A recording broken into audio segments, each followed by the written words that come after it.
Bonjour et bonne année, bonne santé 2026, je vous la souhaite avec 1000 ans de retard, ce qui nous mène donc en 3026, si on est bon en mathématiques.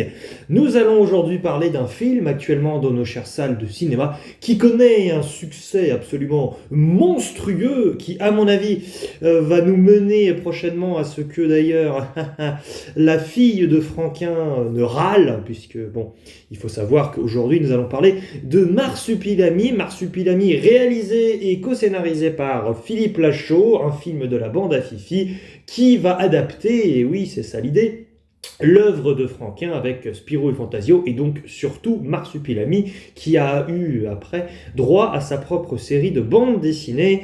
Et la fille de Franquin a tendance à râler souvent quand il y a des adaptations des œuvres de son père. Or là, je pense qu'elle va continuer de râler parce que c'est comme ça. Moi, il faut savoir que je suis un grand fan de la bande à Fifi. Et oui, vous attendiez à ce que je dise que je suis un grand fan de Spirou et Fantasio et Marsupilami surtout. Eh bien, pas plus que ça. C'est-à-dire que oui, j'ai lu des bandes dessinées, j'ai vu quelques œuvres d'animation aussi. Mais bon, j'avoue que moi, l'œuvre de Franquin, j'avoue que c'est plus Gaston Lagaffe que Spirou et Fantasio en tant que tel, que j'ai jamais aimé plus que ça hein, dans les bandes dessinées, même si j'avais trouvé le film bien meilleur que toute la pourriture qui s'était pris à la figure d'ailleurs il y a quelques années, mais bon, c'est comme ça. Et Marsupilami, bon, je ne suis pas un fin connaisseur, mais on va dire que j'ai les bases. Ce que d'ailleurs le film met aussi en avant, puisque j'ai souvent entendu également, auprès des quelques réfractaires et rabat-joie qui n'ont pas apprécié ce film, que pourquoi choisir le Marsupilami, puisque finalement, bah, on aurait pu dire que c'était n'importe quelle autre créature, ça n'aurait rien changé, c'est juste du marketing. Alors, bon, ce à quoi je réponds quand même qu'on a ici dans le film des éléments quand même justement qui sont, bah, c'est ça, hein, vraiment les éléments qu'il faut pour le Marsupilami. À savoir ici donc, bah, déjà bon, le Marsupilami est ressemblant par rapport à la bande dessinée, mais ça, au pire, c'est pas grave. Il y a donc quand même l'environnement du Marsupilami que l'on voit hein, dans le film à plusieurs reprises. Il y a également toute l'idée des piranhas, hein, c'est-à-dire que bon, le piranha est un animal qui est toujours quand même assez rituel dans l'œuvre de Marsupilami, donc il est également présent et extrêmement bien utilisé d'ailleurs dans ce film. Et ensuite, eh bien, on reprend les caractéristiques physiques un peu du Marsupilami, notamment la queue, évidemment, la longue queue, oui, dont jouit, on va dire, le Marsupilami. Je n'emploie pas le mot jouir à mauvais escient d'ailleurs, puisque, bon, vous vous doutez que la bande à Fifi, si vous connaissez un petit peu, bon, leur humour en dessous de la ceinture, l'humour qui n'épargne jamais personne, que ce soit les animaux et les enfants à nouveau ici, et je trouve ça toujours aussi jubilatoire et amusant, forcément... Marsupilami plus bande à Fifi égale la queue du Marsupilami. En gros, ça doit être le pénis du Marsupilami, quoi. À un moment, c'est un peu l'idée dans une scène. C'est même complètement l'idée lors d'une séquence. Donc, voilà. Moi, j'avoue que j'ai beaucoup aimé que l'univers du Marsupilami soit là, présent.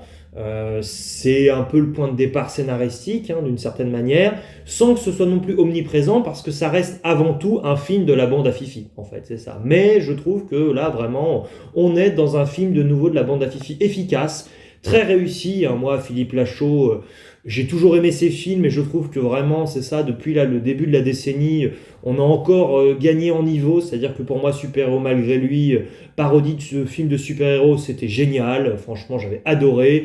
Alibi.com 2, je trouve que c'était très réussi, et c'était en plus encore meilleur qu'Alibi.com 1. Et là, de nouveau...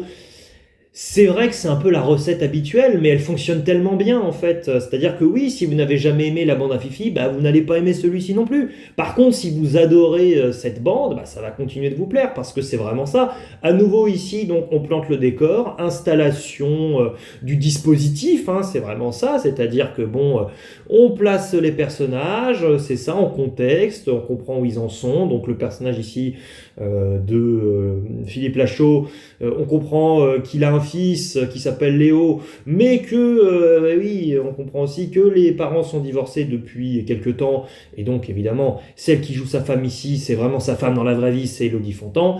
Et après, on a Jean Reno, le patron de Philippe Lachaud, qui est un directeur un peu véreux, hein, visiblement, d'un zoo, oui, très particulier, qui lui demande d'aller chercher un colis en Amérique du Sud. Ce colis ne doit pas l'ouvrir, on se doute évidemment qu'il le contient le bébé marsupilami, et il doit après revenir incognito, hein, de ses soi-disant vacances, mais qui sont surtout un prétexte pour récupérer le colis. Il revient de ses vacances en bateau, en croisière, avec son ex-femme et avec son fils.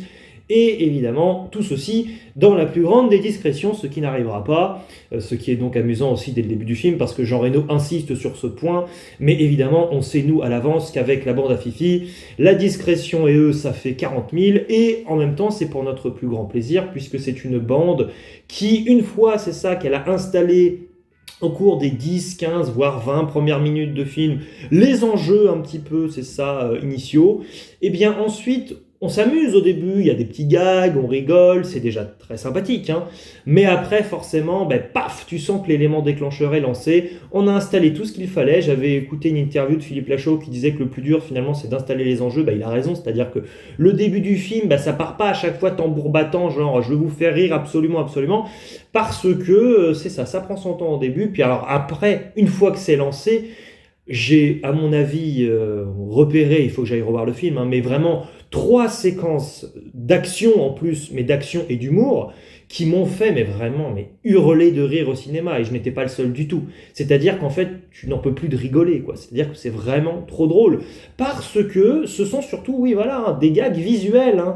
On a eu, par fois, je dirais, une bande un peu comme le Splendide, où c'était peut-être plus, si on y réfléchit bien, si on y réfléchissait bien, pardon, à la fois, oui, des gags de situation, mais aussi des gags beaucoup dans les joutes verbales. Là, en soi, on est quand même vraiment encore plus sur, c'est ça, hein, les gags visuels. Remarquez, bon, le Père Noël, décidément, je vais réussir à articuler. Le Père Noël est une ordure, il y avait quand même déjà beaucoup de gags visuels, mais ça joue aussi beaucoup sur le sens de la répartie. Il n'y a pas vraiment de phrase culte plus que ça, j'ai envie de dire, dans les films, à chaque fois de la bande à Fifi, mais c'est ça, ça va être la situation qui va être déclinée sur un mode opératoire complètement de l'action et du visuel, parce que c'est pas parce que c'est une comédie qu'on n'a pas droit à des magnifiques scènes d'action, à des idées de mise en scène, et franchement, on prend son pied, quoi, parce que vraiment, la caméra se déplace comme il le faut, c'est ultra dynamique, c'est ultra plaisant, les personnages sont tous complètement idiots, ou quasiment, et en même temps, c'est très drôle, parce que leur interaction à chaque fois fonctionne complètement, et on est vraiment surpris, c'est-à-dire qu'on voit jamais vraiment où le film veut aller exactement à chaque fois dans son avancée scénaristique, surtout en termes de lieu, c'est-à-dire qu'évidemment le marsupilami vit dans la jungle, j'avais vu la bande-annonce, on voyait une croisière avec un bateau et tout cela bien sûr, et j'avoue que, oui, et puis il y a le zoo aussi, et tu sais jamais trop où les actions vont se passer, et j'avoue que la fin du film, je pensais qu'elle allait se terminer sur le bateau, et finalement, il se passe encore des choses après, donc vraiment très plaisant, et donc, oui, c'est ça, hein, un moment, si on est mort de rire et que ça nous amuse quasiment tout du long, hein, c'est vraiment ça, hein, dès que ça cherche à être drôle, en fait, c'est drôle, c'est vraiment ça. Il y a, comme je le dis à chaque fois, c'est ça, ce début un petit peu qui pose les enjeux, et c'est ça en fait, tu allumes la mèche et puis dès que ça explose, alors là c'est parti, feu d'artifice comique garanti, et Jamel Debbouze dans tout ça, qui avait déjà joué d'ailleurs Jamel dans le film Marsupilami d'Alain Chabat, qui prend cher hein, souvent, alors bon, moi je trouve que c'est un film qui certes n'est pas le film le plus drôle qui soit, mais qui en termes d'environnement et en termes d'ambiance et même de certaines scènes marquantes, franchement c'est un film qui reste sympathique, hein, même si je place ce film Marsupilami de Philippe Lachaud nettement au-dessus, ça n'a pas grand-chose à voir, c'est une catégorie au-dessus, et je suis gentil en disant une catégorie au-dessus, hein. Mais bon, là on reprend Jamel Debbouze qui joue de nouveau dans le film, et c'est très marrant parce que Jamel Debbouze, honnêtement, dans des rôles dramatiques comme l'année dernière dans Mercato, c'était quand même terrible parce que ça ne lui convenait mais absolument pas. Et là, j'étais content de le revoir ici comme un piranha dans l'eau, hein, permettez-moi cette métaphore digne des grands fans du Marsupilami, parce que dès lors qu'on est dans de la comédie pure, mais Jamel Debbouze, c'est l'éclate. Il est excellent et c'est formidable, quoi. Donc vraiment, j'étais super content de voir Jamel Debbouze avec la bande à Fifi. Franck Dubosc aussi a été coupé au montage, mais aurait dû apparaître le temps d'une scène, visiblement. Et c'est très drôle parce qu'en voyant ce film, j'ai pensé à une comédie justement avec Franck Dubosc, qui avait aussi Le Mercier dedans, qui est sorti maintenant il y a pas mal d'années, qui s'appelle Bienvenue à bord, qui m'avait bien plu justement. C'est un film qui se passe, oui, sur un bateau et c'est une croisière, donc ça m'a fait un peu penser à ça. Donc est-ce qu'il y aurait eu une référence à ce film aussi? Peut-être, je n'en sais rien. Mais en tout cas, oui, film vraiment, oui, très amusant. Et puis on a Alban Ivanov aussi, qui est un acteur que j'ai du mal à apprécier des fois dans les films. Il était excellent dans Le Sens de la fête, mais après, depuis, c'est de catastrophique à moyen à chaque fois, que ce soit sa performance ou les films dans lesquels il joue, je trouve.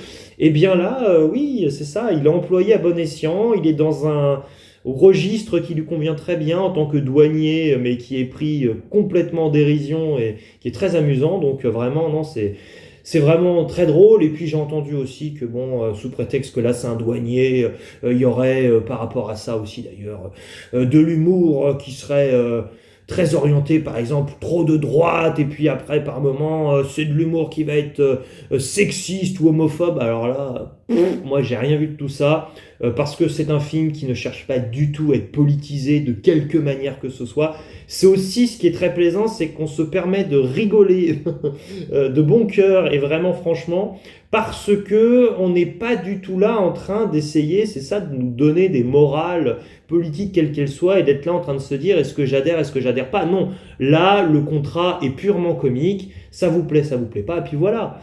Moi ça m'a énormément plu. Il y a une situation familiale qui là ici est proposée, mais c'est complètement dépolitisé de quoi que ce soit.